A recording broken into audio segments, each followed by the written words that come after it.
The system does your job now. My name is Jonah.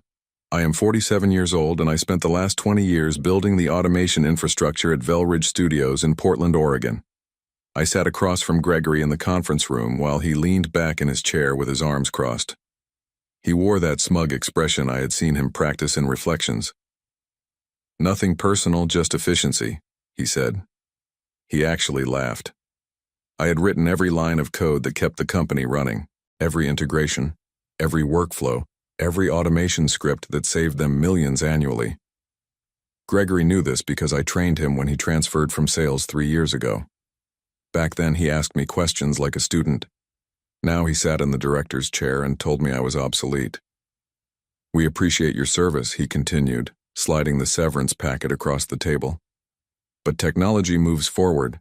The new system handles everything you used to do and it does not require benefits or vacation time." I looked at the packet. Standard termination. 2 weeks of pay for 20 years of work.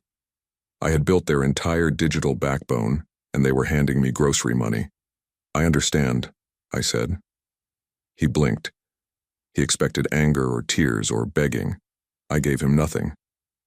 "You can clean out your desk today. Security will escort you out at 5. I nodded and stood. My hands stayed steady. I walked back to my office and packed my personal items into a cardboard box. Photos of my daughter, a coffee mug she made me in 4th grade, the small cactus my ex-wife gave me before the divorce. I left the plaques and certificates on the wall. They meant nothing now. At 4:30, I logged into my workstation one final time. I opened my private backup drive and copied 3 folders onto it. Documentation, source code, access credentials, 20 years of institutional knowledge compressed into a portable device the size of my palm. I ejected the drive, slipped it into my jacket pocket, and logged out. Security walked me to my car at 5 on the dot. Gregory watched from his office window. I did not look up. I drove home in silence. My apartment felt smaller than usual. I set the box on the kitchen counter and poured myself a drink. Whiskey. Neat. I sat at my desk and stared at the backup drive. Gregory did not know what he had just done. None of them did. The system he bragged about was not as smart as he thought. I knew this because I built it, and I knew exactly where its weaknesses lived. I spent my entire adult life at Velridge Studios. I started as a junior developer in 2005 when the company barely had 15 employees. We worked out of a cramped office above a bookstore, and everyone did everything. I wrote code, fixed printers, and hauled equipment up 3 flights of stairs. The company grew. We moved into a real building, hired hundreds of people, went public. I stayed because I believed in what we were building. Media production software that democratized content creation. Tools that let independent creators compete with major studios. I built the automation framework from scratch. It handled rendering, file management, client communications, billing, and deployment. Everything ran through my systems. When other departments had problems, they called me. When executives needed reports, I generated them. When the servers crashed at 3 in the morning, I drove to the office and fixed them. My daughter grew up watching me work. She learned to read sitting next to me while I debugged code. She understood that Daddy had to work late sometimes because people depended on him. When her school had career day, she told her class her father was a wizard who made computers do magic. Then my marriage fell apart. My ex-wife said I loved my job more than her. Maybe she was right. By the time I realized what I had lost, she was already gone. My daughter stayed with her mother most of the time. I saw her on weekends when my schedule allowed. I threw myself deeper into work. If my personal life was broken, at least I could fix systems. At least I could solve problems that had clear solutions. Gregory joined the company 3 years ago. He came from the sales division with no technical background. Management decided he needed to understand how the systems worked, so they assigned him to shadow me for 6 months. He asked good questions at first. He seemed genuinely interested in learning. I taught him everything. How the automation worked, where the backups lived, how to troubleshoot common issues. I even gave him administrative access so he could practice. 2 years ago, He got promoted to operations director. My manager retired, and suddenly, Gregory was my boss. He stopped asking questions and started giving orders. He hired consultants who promised to modernize everything. They charged triple my salary and delivered half the results. Last month, I noticed something odd. My access permissions were being changed. Small things at first, then bigger restrictions. When I asked Gregory about it, he said the company was implementing new security protocols. I should have seen it coming. The signs were all there. I just did not want to believe someone I trained would do this. The email arrived on a Wednesday morning 2 weeks before my termination. Subject line: System integration complete. I opened it and felt my stomach drop. The consulting firm had delivered their final report. They had built a new automation platform to replace mine. According to the document, the new system was faster, more efficient, and required minimal human oversight. It could do everything I did, but better. I read through the technical specifications. The architecture looked familiar because it was mine. They had taken my framework, rebranded it, and sold it back to the company for $2 million. Every function, every workflow, every integration pattern came directly from my code. I checked the file metadata. The core modules were copied from my servers 3 months ago, right around the time Gregory restricted my access. They stole my work and then fired me for being redundant. I sat in my office and stared at the screen. My hands shook. Not from fear or sadness. From something colder. Something that felt like clarity. I opened my private documentation folder. Over 20 years, I had maintained detailed records of everything I built. System architectures, integration protocols, security vulnerabilities I had patched, backup procedures, recovery processes, things that were never written down in official documentation because I was the documentation. I also kept records of every corner that was cut, every security flaw that management refused to fix because it cost too much, every temporary solution that became permanent because nobody wanted to allocate resources for proper implementation. The new system was built on top of my infrastructure, which meant it inherited all those problems. The consultants did not know about them because Gregory never told them. He could not tell them because he did not understand the systems well enough to know what questions to ask. I copied everything to my backup drive: source code, documentation, credentials, and a detailed map of every vulnerability in the infrastructure. Then I created a dead man switch, a simple script that would run automatically if I did not cancel it every 72 hours. Nothing destructive, just a quiet reminder that the system was more fragile than they realized. I did not activate it immediately. I wanted to see what happened first. My termination meeting was exactly what I expected. Gregory's arrogance, his complete confidence that the system would run itself, his dismissive laugh when he told me I was obsolete. I walked out of that building carrying 20 years of knowledge in my pocket, and they had no idea what they had just lost. 3 days passed. I spent them at home, updating my resume and drinking coffee on my balcony. My phone stayed silent. No calls from the office, no emergency messages, no panicked requests for help. Then on the 4th morning, my email lit up. 7 messages from Gregory, all marked urgent. The system had crashed and nobody knew how to fix it. The first email was polite. Jonah, hope you are doing well. We are experiencing some technical difficulties with the automation platform. Would you be available for a brief consultation? We can discuss compensation for your time. The second email arrived an hour later. Jonah, this is becoming urgent. The rendering queue is frozen and clients are complaining about delays. Please call me as soon as possible. The third email had no pleasantries. Jonah, I need you to respond immediately. This is critical. I read them all while drinking my coffee. I did not reply. My phone rang 15 minutes later. Gregory. I let it go to voicemail. He called 3 more times. I ignored all of them. By noon, the emails were coming from other people. The chief technology officer, the head of operations.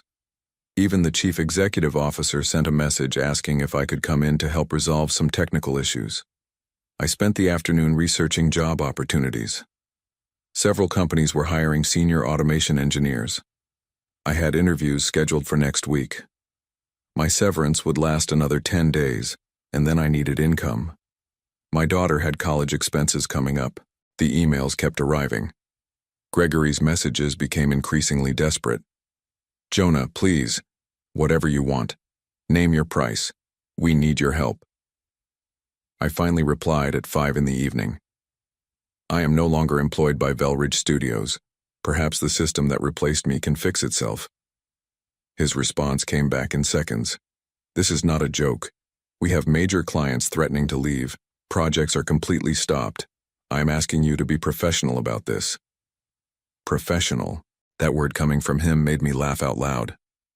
I wrote back, I was professional for 20 years. I built systems that ran flawlessly. I documented everything. I trained people. I showed up at 3 in the morning when servers crashed. Then you fired me and said a system could do my job better. I suggest you ask that system for help. My phone exploded with calls. I turned it off. The next morning I drove past the office on my way to the gym. The parking lot was full at 7 in the morning. Unusual for a company that normally started at 9. I saw Gregory's car and at least a dozen others I recognized. They were panicking. I went to the gym, worked out, came home, and made breakfast. Then I checked my email. 27 new messages. Most from Gregory. A few from the consultants who built the replacement system. They were pointing fingers at each other. The consultants claimed the infrastructure was faulty. Gregory claimed their implementation was broken. Nobody wanted to admit they did not understand how anything actually worked. One email stood out. It came from the chief executive officer. Jonah, I understand there may have been miscommunications regarding your departure. I would like to discuss bringing you back as a consultant. We can negotiate terms that reflect your value to the company. Miscommunications. They fired me, and now it was a miscommunication. I replied to the chief executive officer only. I appreciate the offer, but I have moved on to other opportunities. I recommend reviewing your documentation and working with your internal team to resolve the issues. Best of luck. That was true, technically. I did have other opportunities. What I did not mention was that I also had a complete understanding of why their system was failing, and I had no intention of helping them until they understood exactly what they had thrown away. The real problem started on day 5. That was when I received an email from someone I actually respected. Claire worked in project management. She was not involved in my termination. She was just trying to do her job while everything collapsed around her. Jonah, I know you do not owe us anything, but we have 300 employees here who are just trying to feed their families. Client projects are failing. People are going to lose their jobs if we cannot get the systems running. I am not asking for Gregory. I am asking for them. That hit differently. She was right. The people suffering were not the ones who fired me. They were developers, designers, project managers, and support staff who had nothing to do with management's decisions. I thought about it for an hour. Then I sent Claire a message. I will help on 3 conditions. 1. I work as an independent contractor, not an employee. 2. My rate is $500 per hour with a minimum of 40 hours. 3.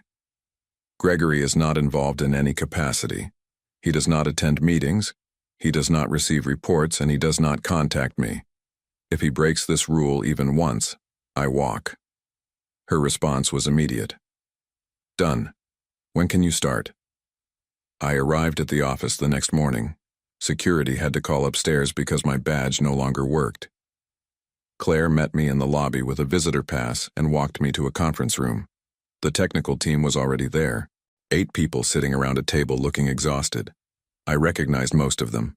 Good engineers who were probably working 18-hour days trying to fix something they did not break. Tell me what is happening, I said.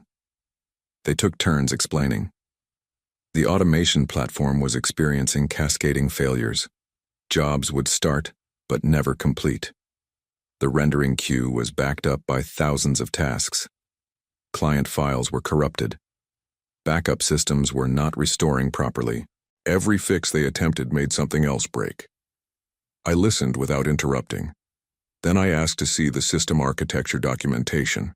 They handed me a thin binder. maybe 30 pages. I had written over 2,000 pages of documentation during my tenure. This was what the consultants delivered. "This is incomplete," I said. "That is all we have," one of the engineers replied. His name was Tyler. I had hired him 6 years ago. The consultant said the system was self-documenting. Self-documenting. That was consultant speak for we did not document anything. I spent the next 2 hours reviewing their implementation. The problems were exactly what I expected. They had copied my architecture but did not understand the dependencies. They removed components they thought were unnecessary without realizing those components handled critical edge cases. They simplified processes that needed to be complex. They optimized for speed without considering reliability. It was like watching someone disassemble a watch, throw away half the pieces, and then wonder why it did not keep time. "Can you fix it?" Claire asked. "Yes," I said, "but it will take weeks, not days. The entire implementation needs to be rebuilt correctly." "How much will it cost?" I did some quick math. "At my hourly rate, probably $60,000 minimum, maybe more depending on what else I find." She did not flinch. "Do it. Whatever you need." I nodded. Then I added, "And I need my old office back, the one with the door that locks." I worked 12-hour days for 2 weeks. I rebuilt the automation framework piece by piece, documenting everything as I went. Not for them, for me. Every line of code was my intellectual property now. Every solution was billable. The technical team supported me where they could, but most of the work was mine. They did not have the institutional knowledge. I was the only one who understood how all the pieces fit together. Gregory tried to insert himself twice. The first time, he showed up at my office door asking for a status update. I pointed at the sign I had put up. "Contractor, do not disturb." He left. The second time, he attended a progress meeting uninvited. I stopped talking the moment he sat down. Claire looked at him and said, "Gregory, you need to leave." He argued. I stood up and started packing my laptop. Claire physically escorted him out of the room. After that meeting, she apologized. "He is scared. His entire reputation is tied to this automation project. If it fails, he is done." "Good," I said. She smiled slightly. I did not say that. By the end of week 2, I had the core systems running again. Projects were moving. Clients were getting their deliverables. The company was no longer on fire. I sent my invoice to Claire. $87,000. $500 per hour for 174 hours of work. She approved it immediately. The chief executive officer called me that afternoon. "Jonah, I want to thank you for stepping in. You saved this company. I would like to discuss bringing you back permanently." "I appreciate the offer, but no," I said. "We can match any offer you have received elsewhere. Better benefits, stock options, a title that reflects your expertise." "It is not about money," I said. "You fired me after 20 years because someone convinced you I was replaceable. You chose to believe consultants over the person who built everything. That told me what my loyalty was worth."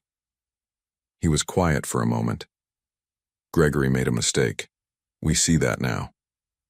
Gregory did what you empowered him to do. He is a symptom, not the problem. What would it take to change your mind?" I thought about it. Nothing. I already accepted a position somewhere else. I start in 2 weeks. That was half true. I had offers. I had not accepted anything yet. But I wanted him to believe I had moved on. "If you change your mind, the door is open," he said. "I appreciate that," I replied, knowing I would never walk through that door again. I finished my contract work 3 days later. I handed over documentation, trained the technical team on the new architecture, and packed up my temporary office. Claire walked me out. "You know they are going to fall apart again without you." "Maybe," I said, "but that is not my problem anymore. What are you going to do now?" I thought about my daughter, about the money I had just made, about the job offers sitting in my inbox, about the freedom of not being tied to a company that did not value me. "Whatever I want," I said. She hugged me. They are going to regret losing you. They already did. But the best part was still coming. 2 months later, I was sitting in my new office when I got a call from Tyler. He sounded tired. "Jonah, I need to tell you something. The system is breaking again." "Did you follow my documentation?" "Yes, but Gregory brought the consultants back. He said they needed to optimize the platform for better performance. They started changing things last week. Now we are having the same failures as before." I closed my eyes. Of course. Gregory learned nothing. "Tyler, I am going to tell you something, and you need to decide what to do with it. When I rebuilt the system, I built in safeguards, authentication protocols that require specific credentials to modify core functions. Those credentials are mine, not the company's. If anyone tries to alter the infrastructure without proper authorization, the system locks them out and reverts to the last stable configuration. That is why nothing they are doing is working," he said. "Exactly. The consultants can change surface-level settings all they want, but they cannot touch the foundation. And every time they try, the system protects itself. Gregory is losing his mind. The chief executive officer is demanding answers. Everyone is pointing fingers again. Tyler, you are a good engineer. Start looking for other jobs. This company is going to keep making the same mistakes." He was quiet for a moment. "I already am. Half the technical team is interviewing elsewhere." "Good. You deserve better." After we hung up, I checked my email. 3 messages from Gregory, all begging for help, all promising anything I wanted. I deleted them without reading past the subject lines. A week later, Claire sent me a news article. Gregory had been fired. The board cited mismanagement and failure to maintain critical systems. The consultants lost their contract. The company was hiring a new operations director. I did not feel victorious. I felt quiet, settled. My daughter visited that weekend. She was 19 now, finishing her sophomore year of college. We went to dinner at her favorite restaurant. "Dad, you seem different," she said. "Different how?" "Lighter. Like something that was weighing you down is gone." She was right. For years I had carried the weight of being indispensable, of being the person everyone called when things broke, of sacrificing my time, my marriage, my peace for a company that saw me as a line item on a budget. Now I worked for Tresthorn Medical, a healthcare technology firm that valued expertise. My boss was a former engineer who understood what I did. My team respected my knowledge. I had clear boundaries between work and life. I made more money, worked fewer hours, and actually enjoyed what I did. I learned something important, I told my daughter. Being loyal to people who do not value you is not noble. It is just painful. Is that why you helped them fix the system even after they fired you? I did not help them. I helped the people who did not deserve to suffer because of bad management. There is a difference. She smiled. You are a better person than I would have been. Maybe. Or maybe I just understand that revenge is not about hurting people. It is about reclaiming what they took from you. What did they take? My sense of worth. My belief that hard work and loyalty mattered. They took that, and I took it back. We finished dinner and walked to my car. The night was clear. Portland looked beautiful with its lights reflecting off the river. Gregory faced forced resignation, public humiliation, and a damaged reputation that followed him to every interview. The consultants lost their biggest client and struggled to find new contracts. The company spent 3 times what they saved by firing me, just trying to fix what they broke. Meanwhile, I moved forward, lighter and wiser. Some lessons cost more than money.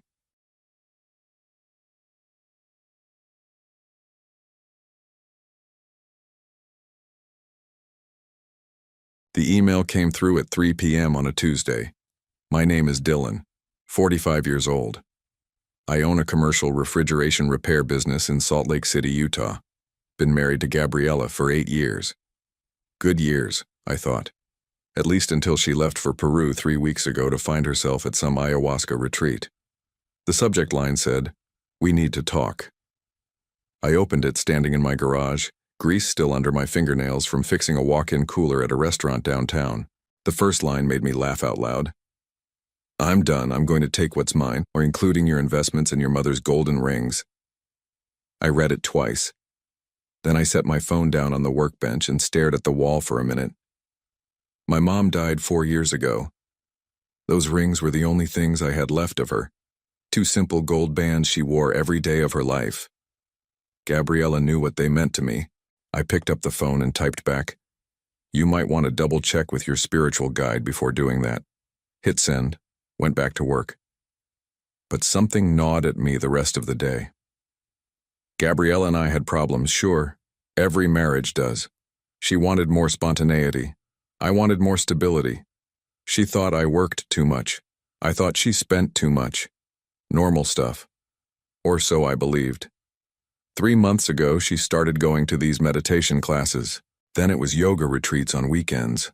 Then she was talking about plant medicine and consciousness expansion, and how Western society poisoned our souls. I nodded along. Figured it was a phase. Then came Peru. A month-long retreat in the jungle to reconnect with her authentic self. Cost us $6,000. I paid it because she said it would save our marriage. Now this email. I drove home that night and went straight to our bedroom, opened her jewelry box. The rings were gone. I checked the safe in our closet. My investment account statements were missing. So were the documents for the rental property we owned together. I sat on the edge of the bed and called her. Straight to voicemail. Called again. Same thing. That's when I noticed something else. Her laptop was still on the dresser. She never went anywhere without it. I opened it. Still logged in. Email open. There were messages, lots of them, to someone named Javier, the spiritual guide from the retreat. The tone was not spiritual. It was personal. Very personal. I closed the laptop and sat in the dark for a while. Something was very wrong. Gabriella and I met 9 years ago at a farmer's market. I was there buying produce for my mom, who was already sick by then. Gabriella worked a booth selling handmade soaps. She smiled at me. I smiled back. Simple as that. We got married a year later. Small ceremony. Her family flew in from California. My mom was too weak to attend, so we brought the ceremony to her hospital room afterward. She held Gabriella's hand and told her to take care of me. Gabriella promised she would. Mom died 6 months later. Left me the house, the business, and those 2 gold rings. Gabriella wore one of them on her right hand for a year. Said it made her feel connected to my mom. I loved her for that. We built a good life. I grew the business. She worked part-time as a yoga instructor. We bought a second property and rented it out. We talked about kids but never pulled the trigger. Always seemed like there was more time. Looking back now, I can see the cracks forming. Little things. She stopped asking about my day, started spending more time on her phone, got irritable when I suggested we do something together. I chalked it up to stress. Maybe she was unhappy with her job. Maybe she was just tired. 6 months ago, she met someone at her yoga studio. A woman named Vanessa who had just come back from a retreat in South America. Gabriella came home that night talking about transformation and healing and breaking free from limiting beliefs. I thought it was just yoga talk. Then Vanessa invited her to a weekend workshop. Then another. Then Gabriella started mentioning this retreat in Peru, said it would change her life. I asked if she wanted me to come with her. She said no. Said I wouldn't understand. Said it was something she needed to do alone. I noticed other things too. She moved money around in our joint account without telling me. When I asked about it, she got defensive. Said she was tired of asking permission for everything. I dropped it. Figured we could talk about it later. 2 weeks before she left, I came home early and found her on the phone in our bedroom. She hung up fast. Said it was just Vanessa. But the look on her face said otherwise. I didn't push. I should have. The night before her flight, we had dinner at home. She was distant. I asked if everything was okay. She smiled and said everything was perfect. Said this trip was exactly what she needed. Said she loved me. I believed her. I should not have. I spent the next 2 hours going through her laptop. The emails with Javier went back 4 months. They met online through the retreat's website. He called himself a shaman, said he could help her unlock her true potential. The first messages were normal. Questions about the retreat, logistics, costs. Then they got personal. He told her she was trapped in a loveless marriage, told her I was holding her back, told her she deserved more. She ate it up, started calling me controlling in the emails, said I was emotionally unavailable, said she felt suffocated. I scrolled further, found messages from 3 weeks ago, right before she left. Javier, bring the rings. We can use them in a ceremony. Gabriela, they're not mine to take. Javier, you're still thinking like a prisoner. Those rings are just objects, energy. You need to release attachment. Gabriela, you're right. I'll bring them. My hands were shaking. I kept reading. There were messages about our bank accounts, about the rental property. Javier was coaching her, telling her what to say to a lawyer, telling her how to maximize what she could take in a divorce. One message from 5 days ago stopped me cold. Javier, once you're free, you can stay here with me. We'll build something real. Gabriela, I can't wait. I closed the laptop and sat there in the dark. My wife was not on a spiritual journey. She was planning to leave me, and she was taking everything she could on the way out. I thought about calling her again, confronting her, demanding she come home. But I didn't. Instead, I opened my own laptop and started looking into a few things. Starting with Javier. Took me 20 minutes to find him. Real name, Javier Moreno. Not a shaman, a failed real estate agent from Miami with 2 restraining orders filed against him by ex-girlfriends. Ran the retreat as a side business. No certifications, no credentials, just a good website and a lot of talk about consciousness. I kept digging. Found a forum where former retreat attendees talked about their experiences. Lots of red flags, emotional manipulation, financial exploitation. One woman said Javier convinced her to leave her husband and empty their joint account. She lost everything. I sat back and stared at the screen. Gabriela thought she was getting enlightened. She was getting conned. And she was trying to drag me down with her. I picked up my phone and called my lawyer. Guy named Peter I went to high school with. Left a message. Said I needed to see him first thing in the morning. Then I went to the kitchen and made myself a sandwich. Ate it standing at the counter. I was done being the understanding husband. Peter called me back at 7 a.m. the next morning. I met him at his office an hour later. Showed him everything. The emails, the bank statements, the missing documents. He read through it all without saying a word. When he finished, he looked up at me. She's planning to file for divorce and go after your assets. I know. She's already taken community property, those rings, the documents. I know. He leaned back in his chair. What do you want to do? I want to file first before she gets back. He nodded. We can do that. But Dylan, she's going to fight. She's going to claim you're blindsiding her, that you're the one who destroyed the marriage. Let her. Peter spent the next hour outlining the process. We'd file for divorce immediately, freeze the joint accounts, file a police report for the stolen rings, document everything. But there was a problem. The rental property, Peter said. It's in both your names. She can force a sale. Can we stop that? Not easily. Utah's a no-fault divorce state. Community property gets split 50-50 unless we can prove she acted in bad faith. The emails prove that. Maybe, but a judge might see them as just marital discord. We'd need something stronger. I left his office frustrated. Gabriela was taking my mother's rings, trying to drain our accounts, and I was supposed to just split everything down the middle. I went back to work. Tried to focus on repairs, answered calls, sent invoices. But my mind was somewhere else. That afternoon, I got a text from an unknown number. This is Vanessa, Gabriela's friend. We need to talk. I stared at the message for a minute. Then I called the number. She picked up on the second ring. Dylan? Yeah. I'm sorry to reach out like this, but I think you should know something. I'm listening. She hesitated. Then, Gabriella's not coming back. At least not the way you think. What do you mean?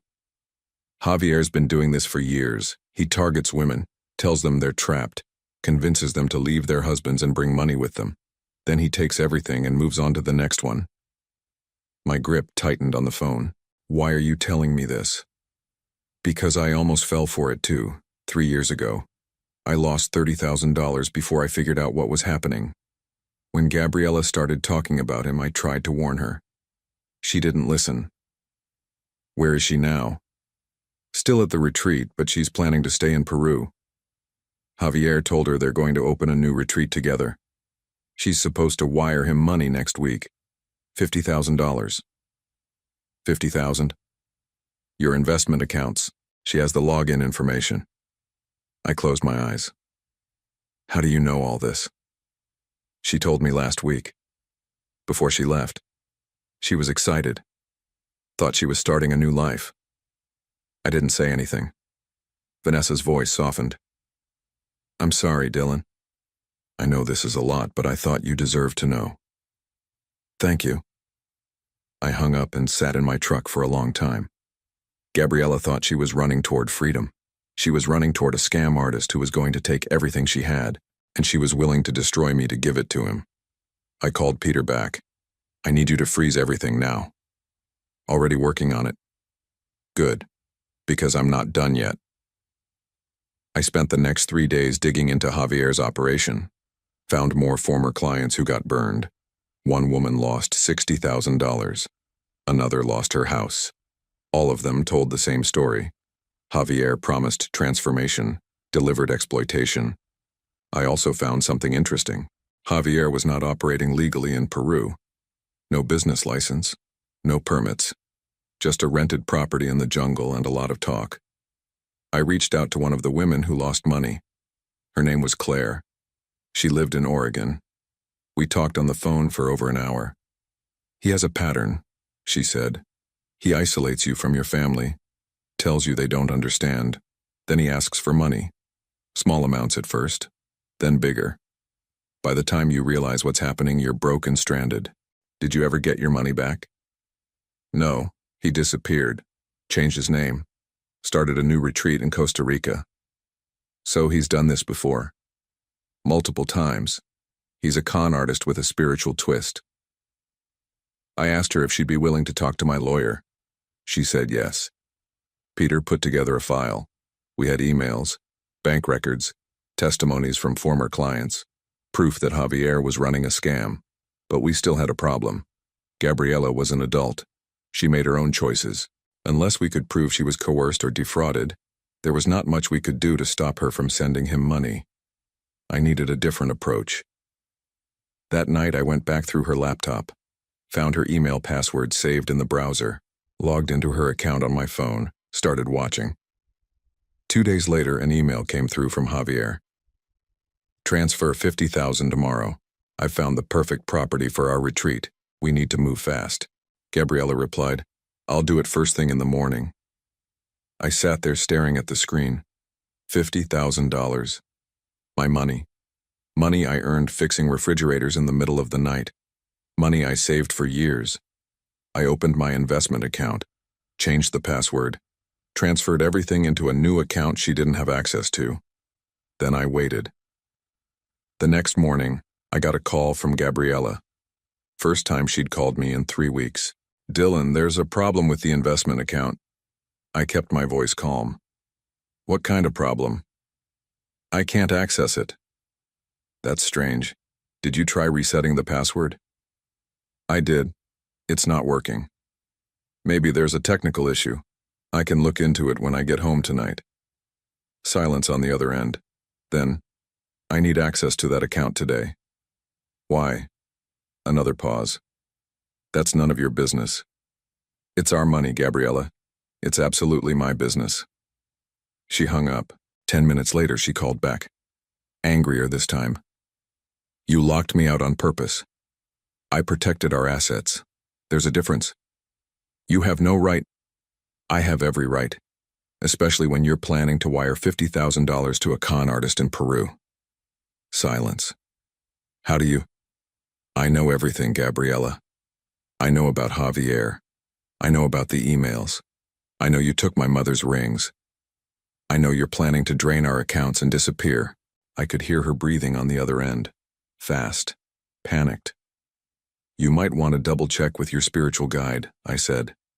Ask him about Claire from Oregon, or the woman in Texas who lost her house, or the restraining orders filed against him in Florida. She hung up again. I sat back and exhaled. She would call her lawyer next. I was sure of it. Let her. Gabriella called her lawyer that afternoon. I know because Vanessa texted me. She was still in contact with Gabriella, feeding me information. She's freaking out, Vanessa wrote. Javier told her you're trying to sabotage her spiritual growth. I almost laughed. Spiritual growth. Peter filed the divorce papers the next day. Served her electronically since she was out of the country. Also filed an emergency motion to freeze all joint assets and recover the stolen property. Gabriella's lawyer called Peter within hours, tried to negotiate, said Gabriella was willing to return the rings if I agreed to unfreeze the accounts. Peter told them no. She doesn't get to negotiate with stolen property, he said when he called me. And Dylan, there's something else. Her lawyer seems nervous. I think they're realizing how bad this looks. Good. There's more. I contacted the authorities in Peru, sent them everything we have on Javier. Turns out they've been looking into him for months. Multiple complaints. They're building a case. What does that mean for Gabriella? If she's involved in his operation, she could be charged too. At minimum, she's going to have a very hard time getting back into the country with our money. I felt a small flicker of satisfaction, but I was not done yet. That night, I logged into her email again, found a message from Javier. He was panicking too. The authorities came to the property today, asking questions. We need to move, pack everything. I'll arrange transport tomorrow. Gabriella replied, what about the retreat? What about our plans? Javier, change of plans. We're going to Costa Rica. I have contacts there. Gabriella, when? Javier, tomorrow night. I screenshot the messages, sent them to Peter. Then I sent them to the authorities in Peru. By morning, Javier was in custody. Peruvian police raided the retreat, found evidence of fraud, bank records showing he'd scammed at least 15 people over the past 2 years. Gabriella was detained for questioning. I got the call from Peter at 9 a.m. She's asking for your help, he said. What kind of help? She needs money for a lawyer down there. Says she's not involved in Javier's operation. Says she's a victim too. What do you think? I think she made her choices. But Dylan, she's still your wife. Technically. I thought about it for a long time. Thought about the rings, the emails, the plans to drain our accounts and disappear. Tell her no. You sure? I'm sure. Peter paused. All right, I'll let her lawyer know. I hung up and went back to work. Fixed a compressor at a hotel downtown. Replaced a thermostat at a grocery store. Normal day. Normal work. But something had shifted. I wasn't angry anymore. Just tired. That evening, I got another call. This time from Gabriella directly. She was crying. Dylan, please. I made a mistake. I didn't know what Javier was really doing. I need help. You took my mother's rings. She sobbed. I know, I'm sorry, I'll give them back, just please help me. Where are they? Javier has them. He said we'd use them in a ceremony, but he sold them. I don't know where they are now. I closed my eyes. My mother's rings. Gone. Sold to fund a con artist's escape plan. I can't help you, Gabriella. Dylan. I hung up. 3 weeks later, Gabriella came home. She was released after Peruvian authorities determined she was a victim of Javier's scam, not a willing participant. They charged her with nothing, sent her back to the United States with a warning. She called me from the airport. Can you pick me up? No.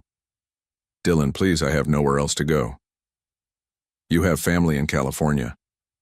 Silence. Then, I can't face them. Not after everything. That's not my problem. I hung up. She stayed with Vanessa for a week. Then Vanessa called me. She needs to get her things from the house. Fine. Tell her I'll leave them on the porch. I packed up her clothes, her books, her yoga mats, everything she left behind, put it all in boxes and left them outside. She came by the next day while I was at work, took the boxes, left the house key on the porch. The divorce was finalized 2 months later. Peter negotiated a settlement. Gabriella got nothing from the investments, nothing from the rental property, just her personal belongings and half of what was left in our joint checking account. $3,000. She tried to fight it. Her lawyer argued she deserved more, but the emails destroyed her case. The judge ruled she acted in bad faith, awarded me full ownership of the rental property and the investment accounts. Gabriella left Salt Lake City after that, moved back to California. I heard she was living with her parents, working part-time at a coffee shop. Javier got sentenced to 5 years in a Peruvian prison. Multiple counts of fraud. The authorities recovered some of the money he stole, but not much. My mother's rings were never found. I sold the rental property 6 months after the divorce. Didn't need it anymore. Didn't want the reminder. Used the money to expand my business. Hired 2 more technicians. Bought a second truck. Took on bigger contracts. Work kept me busy, kept me from thinking too much. One afternoon, I got a package in the mail. No return address. Inside was a small velvet pouch. I opened it. 2 gold rings. Not my mother's, but similar. A note was tucked inside. I'm sorry I couldn't recover the originals. These belonged to my grandmother. I thought you should have them. Claire. Claire from Oregon. The woman who lost $60,000 to Javier. We'd stayed in touch after the trial. She helped Peter build the case, testified about Javier's pattern of manipulation. I held the rings in my hand for a long time. They weren't my mother's, but they meant something. They meant people still cared, still tried to make things right. I put them in a small box on my dresser, next to a photo of my mom. A year later, I started dating again. Met a woman named Fiona at a hardware store. She was buying supplies for a renovation project. We talked about power tools for 20 minutes. She gave me her number. We've been together 6 months now. She knows about Gabriella, about the divorce, about everything. She doesn't push, doesn't ask for more than I can give. Last week, she saw the rings on my dresser, asked about them. I told her the whole story. She didn't say much, just held my hand. That night, I thought about Gabriella. Wondered if she ever figured out what she was really looking for. Wondered if she ever found it. Then I let it go. Some things you can't fix. You just move forward. That's what I learned.